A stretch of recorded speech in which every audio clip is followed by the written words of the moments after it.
Welcome back to Scotty's Hobbies. Today, April 30th, HJ Res 87, 88, and 89 went to the House floor. Well, a couple went for a vote, but they went for very long debates back and forth. I'm actually recording the whole thing for you guys. I'm going to separate them up into resolutions or joint resolutions and upload them so you guys can watch the whole thing because it's pretty juicy information. And depending on what you think is going to happen, through the whole thing, you would think if CARB is going to be put into or smog inspections are going to stop, they would mention that somewhere in that whole 3-hour debate, but it's nowhere. Unless you guys see something, point it out, please, because a lot of people are commenting to me saying that don't worry about emissions in California because CARB is about to be dead. They're going to be defunded, even though they got $1.2 billion from California. So there's lots of misinformation out there with these CRAs. We're going to go over what happened today in this video. First, like, subscribe, share. Please hit that like button right now. It helps me out a lot in the algorithm. Check out the video library for helpful videos, especially if you're maintaining your own vehicle. It's going to be brakes, tune-ups, regular maintenance, cabin air filters, emissions component locations, a ton of stuff. Check out the video library. Now, what we did today is pretty significant. This is huge. We rolled back the emissions standards in California and whoever follows our standards to 2023. This is nuts. Crazy, crazy. We're going to go over that. First, HJ Res 87. This is a House Joint Resolution that will put an end to the Advanced Trucks Rule or waiver, Advanced Clean Trucks Rule or waiver that the EPA granted to California in December of 2024. What this rule pretty much is, in layman's term, is a EV mandate for big rigs, service trucks, buses, delivery trucks, stuff like that. Thank you, Madam Speaker. I rise today in support of HJ Res 87, which will prohibit California from mandating electric trucks, not only for Californians, but for all Americans. The Biden administration's misguided decision to grant California this waiver has serious implications far beyond the state of California, impacting all Americans, and is an assault on our way of life in northern Minnesota. Now, if this House Joint Resolution passes, that mandate is going to be off the table. So if you have a fleet of vehicles or if you're a delivery truck service or anything like that, you will no longer have to be required, or you'll no longer be required to purchase an EV vehicle coming up soon. So that's a really good one to get out of here. Next is going to be HJ Res 88. If this resolution passes, the Advanced Clean Cars 2 waiver granted to California will no longer be valid.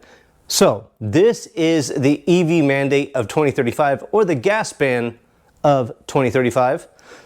That's no longer going to be on the table if this ball keeps rolling. Thank you, and thank you, Mr. Speaker. I rise in support of HJ Res 88, but I would like to clarify one thing that my colleague on the other side of the aisle add a little bit more color or correct the truth with the other half of the truth, and that is, yes, Trump is trying to claw back some money for the infrastructure of building these charging stations. And why is that?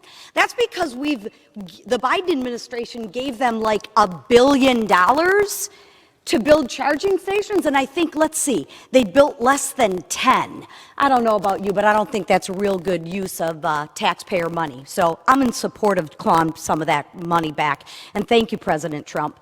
But on to the resolution. This resolution, offered by my good friend from Pennsylvania, Mr. Joyce, would reverse a waiver granted by the Biden EPA that allows states to ban the sale of gas-powered vehicles. This EPA rule has legitimate constitutional questions and would increase costs for Americans and manufacturers. Americans deserve to choose the car of their choice. Is this going to affect the diesels? It ain't going to do that. I don't think so. And is this going to stop smog shops from operating? I don't think so.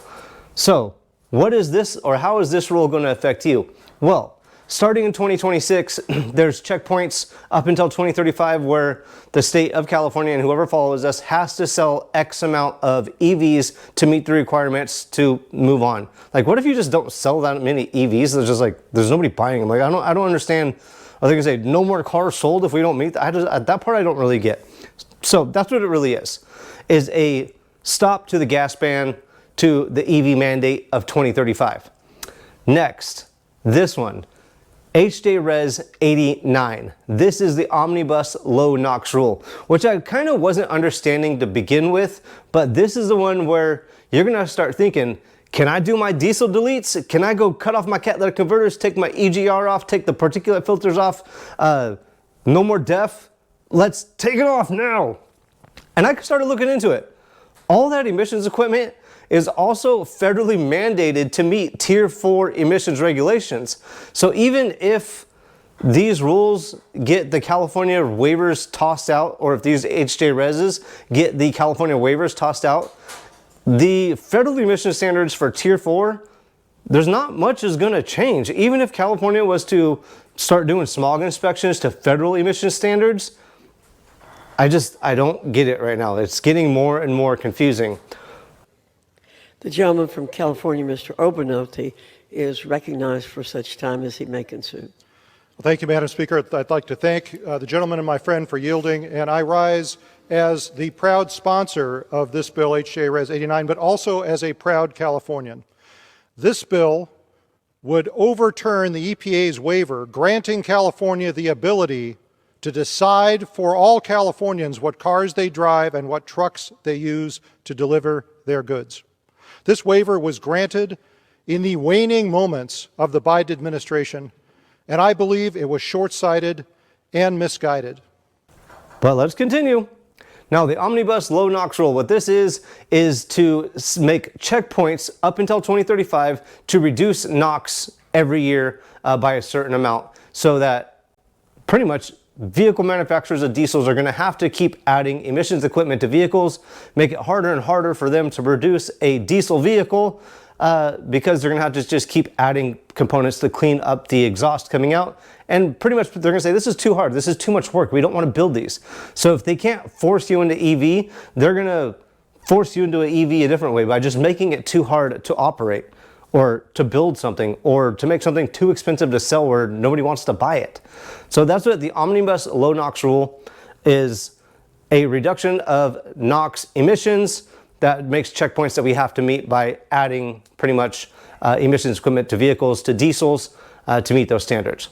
So out of all these, I didn't see anywhere where it says CARB is going to be put out to pasture, or that smog inspection centers are going to close, but I could be wrong. And if I am, please point it out to me. Show me where I could do my research and get that actual knowledge. And I need proof, not trust me, bro, this is going to happen.